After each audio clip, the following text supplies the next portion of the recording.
Hey everybody, this is Erica, the technology nerd who likes to film stuff, and tomorrow is the official release of the Galaxy Note 7. But right here I have a nice big press box, and it's quite heavy, so it can't just have the phone in it. We'll find out what's in it in a moment. I'm sure a lot of you guys are waiting to get your phones today from pre-order. I have one from T-Mobile that should be arriving at my doorstep, but the one that Samsung provided got here first. So let's go ahead and open the box. Inside the box they've given me a little personalized note.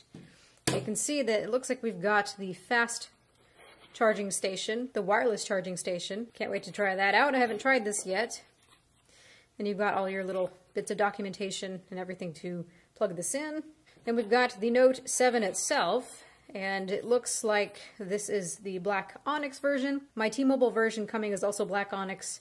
I hope this would be a different color, but that's okay. Is it new? Is it brand new? Yes, look, brand new. All right, so let's get my knife here. Is there anything else in the box? Okay, so there's nothing else in the box, just a really nice heavy box. Nice presentation there. I haven't seen them do this before. So this is a review unit. So here we go.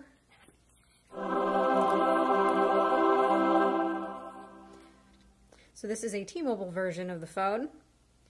Looks and feels just like I remember it from the press day. Let's see what else is in the box. You've got your earbuds, you got your charger, you've got your sync cable, USB connector. We've also got another little thing here.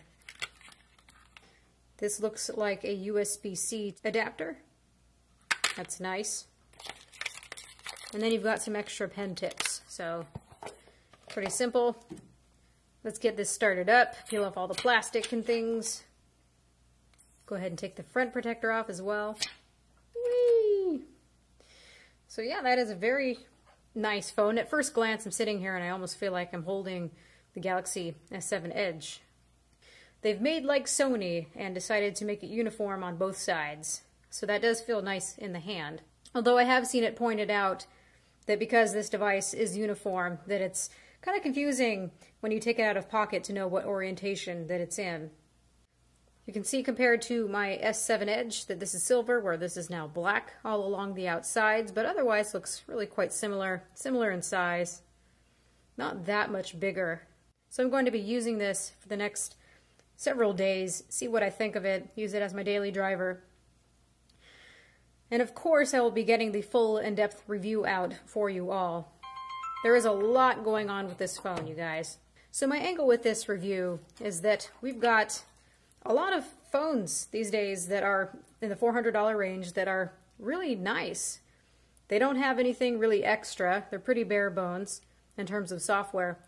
But what they do offer is pretty good for the price. So I'm curious to kind of use this side by side with one of my favorite phones of the moment, which is the OnePlus 3, and see if those features really warrant me upgrading to something that's more expensive. There are a lot more features, granted. The OnePlus 3 is not a Galaxy Note 7, and I'm not going to pretend that. Plus, you've got the S Pen. This is a full-on business tool. You've also got one of the best cameras on the market. But are all those extra features enough to sway me, is the question. That is the question, to see whether I would be willing to fork out the extra moolah for such a thing. Really happy now that we have USB Type-C at the bottom. This S Pen, we've already learned that you can't put it in backwards anymore. It's wider here, so that cannot happen. We also know that there is a Chinese version, which is 6 GB of RAM and 128 GB of internal storage.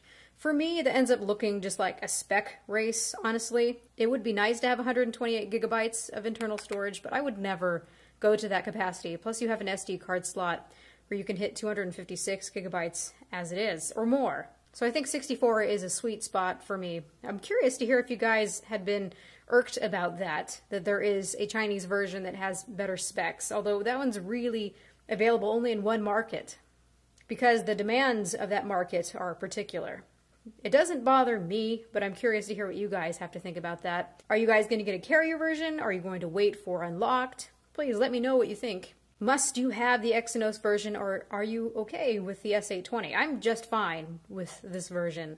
So let me know. Please stay tuned for the full in-depth review, and please ask me as many questions as possible. I really look at those questions when I do the full review, and those what are the real guiding light to know what you guys want to know. So ask your questions. Don't be afraid. Don't be shy. So this has been Erica, the technology nerd, likes to film stuff. Please rate, comment, and subscribe. I've actually made a pretty in-depth video already on all the features, so I'll put a link in the description for that while you're waiting for the review for this. So check that out, and have a good night. Or day. It's still daytime. Have a good day.